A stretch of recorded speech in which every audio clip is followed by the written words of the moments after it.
আবশিরু বিল জান্নাহ ওয়া আবশিরু বিল জান্নাহ।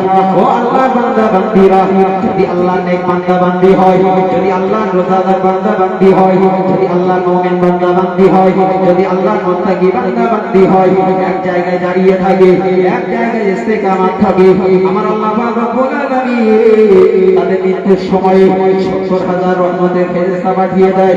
ফেরেশতারা এসে সালাম জানায়।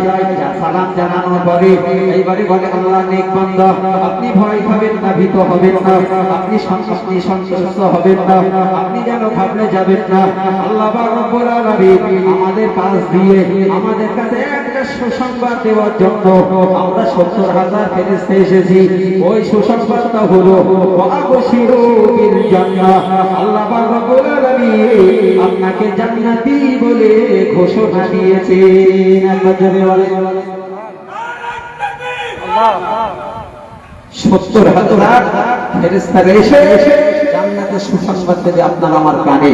যদি আপনি কোরআনের পক্ষে হন, যদি আপনি রাসূলের পক্ষে হন, যদি আপনি আল্লাহর পক্ষে হন, যদি আপনি হাদিসের পক্ষে হন, যদি আপনি ইসলামের পক্ষে হন, তাহলে আল্লাহ পাক রব্বুল আলামিন এই সুসংবাদ শুভকামনা আমার আপনার জন্য রেখেছে।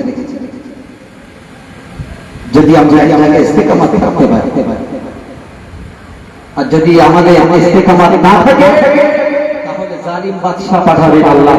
নমরুদের মতন বাদশা পাঠাবে, ফিরাউনের মতন বাদশা পাঠাবে, সাদ্দাদের মতন বাদশা পাঠাবে, কারুনের মতন বাদশা পাঠাবে।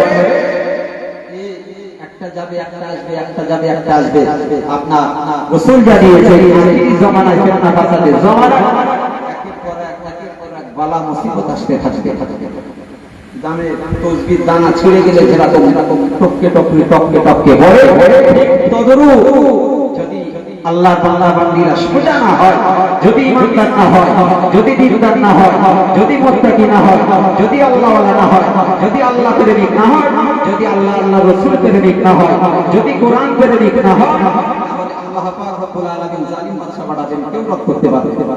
যতই আপনি আমি দোয়া করি, যতই আপনার মসজিদে দোয়া হোক, যতই ইসালের সওয়াবে দোয়া হোক, যতই খানকা শরীফে দোয়া হোক, যতই কাবা বাইতুল্লাহ শরীফে দোয়া হোক না কেন, এ রদ কেউ করতে পারবে না।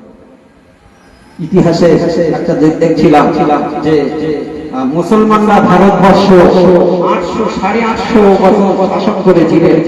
850 বছর পরে একজন ইমাম গাজ্জালী রাহমাতুল্লাহ আলাইহি তিনি লিখেছে